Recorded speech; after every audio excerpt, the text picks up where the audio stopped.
Hi everybody, it's Rabbi Levine, and I want to wish you and your families a Shabbat Shalom.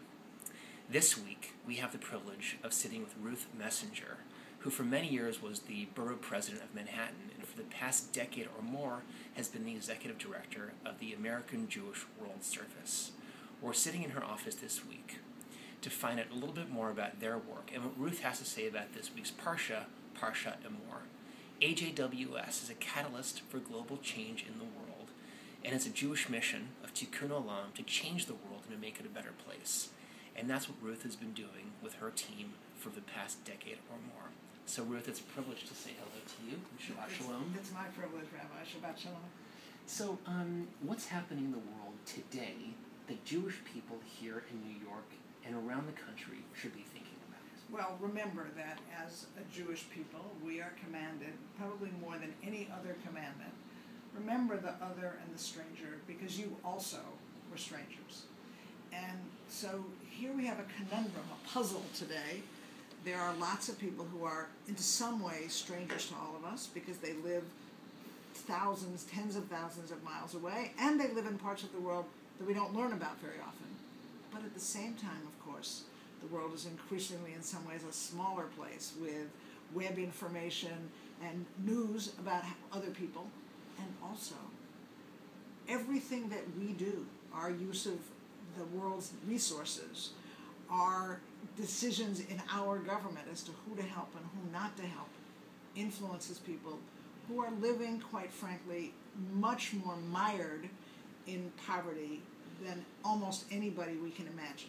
So this week's Parsha Emor speaks about the idea you shouldn't put a stumbling block in front of the blind. So as the world's experts, as the world's Jewish experts in stumbling blocks for people who live outside of this country, even in the country, how do you reflect on that idea in your work? Well, let's talk about some of those stumbling blocks, and I know that some of your audience is children. And I want children to know something. First of all, children all over the world are children. They love being children. They love learning. They love exploring. They love being able to go to school. And they love their families.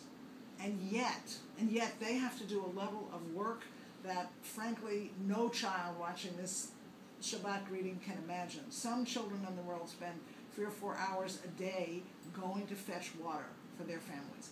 So let's just talk about that. Communities that don't have access to water. Nobody has built them even a rain collector. The water that they may be walking to get is not really clean, and so there are large numbers of waterborne diseases that make people sick, sort of for most of their lives. And in some ways, it seems to me, that's an example of the Parsha. That's a kind of stumbling block. We, in the developed part of the world, with, frankly, infinite financial resources at some level, aren't doing the things that would ensure that every child in the world has clean water to drink, that would ensure that communities have a way to collect water as opposed to sending their 11-year-olds to fetch it, that would allow people to work their own way out of poverty because we were helping them instead of putting a stumbling block in front of their best efforts. So if people wanted to get involved in their local communities or around the country or even globally, what do you say to a Jewish family who wants to get involved but just doesn't know how? Well, the first thing I would say is take a look at our website, because it's an expansive website. And again, if you're a family, there are places where you can click and actually watch and listen to a farmer from Kenya talking about how they're teaching better farming techniques. It's a place where you can see how women are changing their own lives. You can go to parts of the world you're interested in. You can bring down a story, and then the website, of course, tells people ways to help. Everything from providing us financial support so we can help those groups, so we can remove some of those stumbling blocks, but also advocacy positions that you can take. The fact that you can write to a member of Congress who represents you and say, could we make food aid, the provision of food after a disaster, could we make that more fair? Because that's a perfect example of a stumbling block. We're dumping surplus food in communities where farmers are trying to sell what they've grown. That's a real stumbling block. That puts that local farmer out of business. Nobody means to do that. It's a leftover piece of U.S. policy, and it ought to be changed. And we all know that we have the privilege of living in a democracy, and there are ways to work to make change.